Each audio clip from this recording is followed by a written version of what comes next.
Assalamualaikum warahmatullahi wabarakatuh. Di sini saya akan menyampaikan materi tentang pengertian ilmu maki dan madani.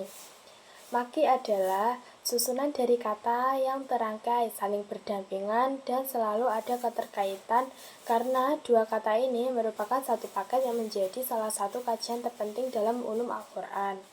Secara bahasa, menurut Abdul Razak Hussein Ahmad, mengutip pendapat As-Sam'ani, mengartikannya sebagai satu nisab yang tertuju pada sebuah kawasan mulia yang menjadi tempat tinggal para nabi, turunnya wahyu, dan didirikannya bangunan Ka'bah. Sementara Madani adalah sebuah kota metropolis yang menjadi sejarah keberhasilan dakwah Rasulullah SAW. Adapun tiga pengertian sebagaimana teruraikan sebagai berikut. 1.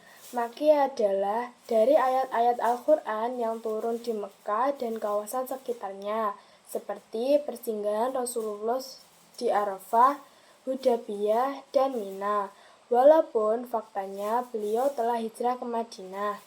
Sedangkan Madani adalah ayat-ayat Allah yang turun di Madinah dan area sekelilingnya pula, seperti yang di tempat-tempat yang menjadi berlangsungnya perang Badar dan Uhud. 2. Maki adalah ayat-ayat Al-Quran yang surah sebagai pemberitahuan terhadap penduduk Mekah, sedangkan Madani adalah ayat-ayat Al-Quran yang turun sebagai pemberitahuan terhadap penduduk Madinah. 3.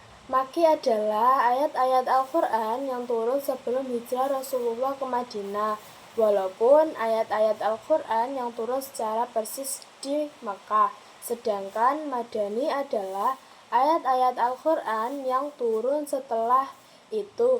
Hanya Rasulullah, walaupun dalam ini masih saja ada yang turun di Makkah. Dari tiga pengertian di atas yang dianggap masyhur, menurut pendapat para ulama adalah poin ketiga, karena didasarkan pada fenomena besar dan bersejarah, yaitu hijrah Rasulullah dari Mekah ke Madinah. Perkenalkan, nama saya Anissa Alfiana Kamila. Saya ingin menjelaskan tentang sejarah perkembangan ilmu maki dan madani.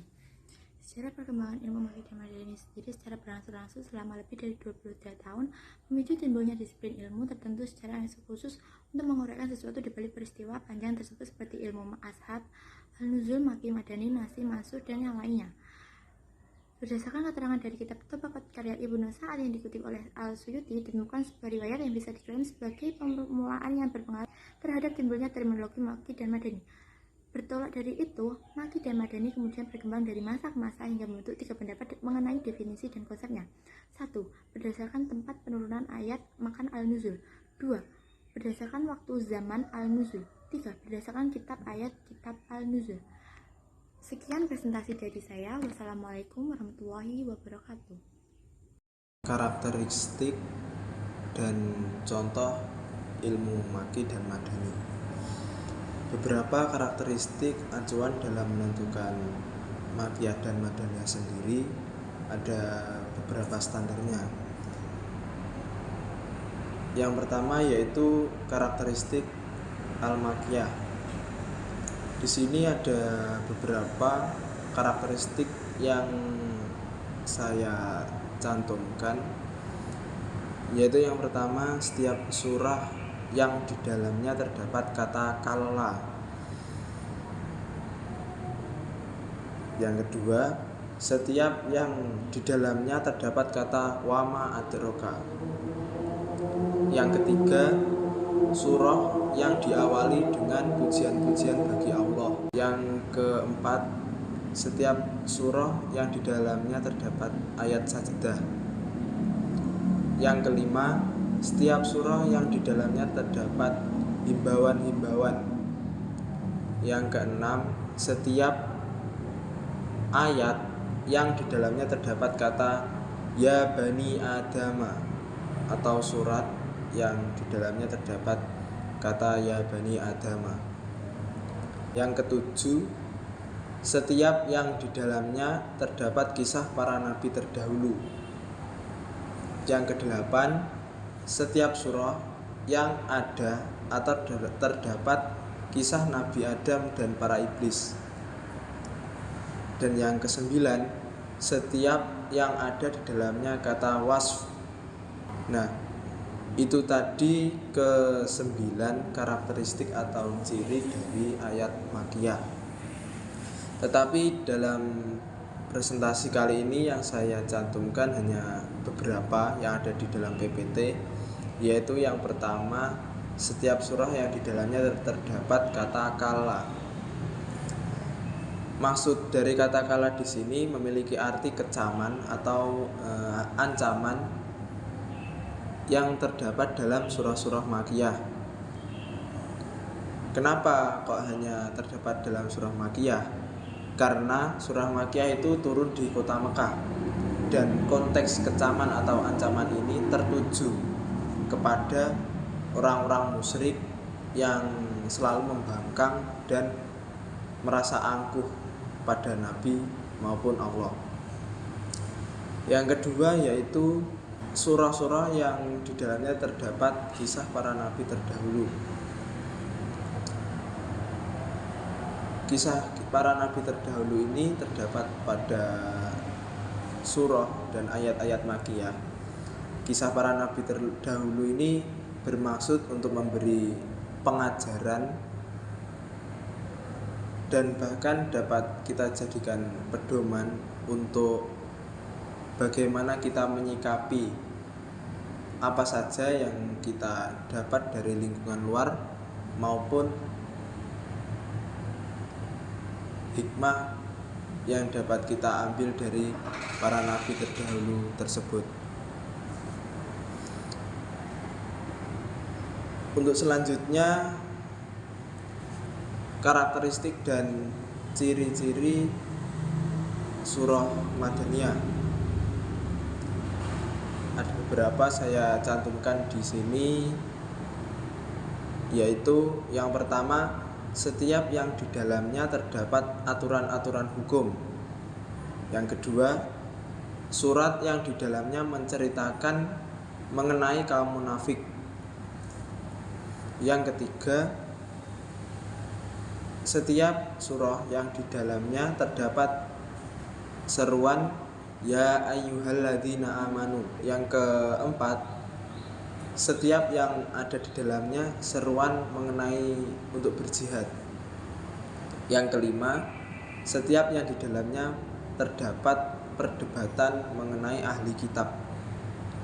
Yang keenam, setiap yang ada di dalamnya nama Isa bin Maryam atau Nabi Isa. Yang ketujuh, setiap yang ada di dalamnya menyebutkan mengenai orang-orang Yahudi.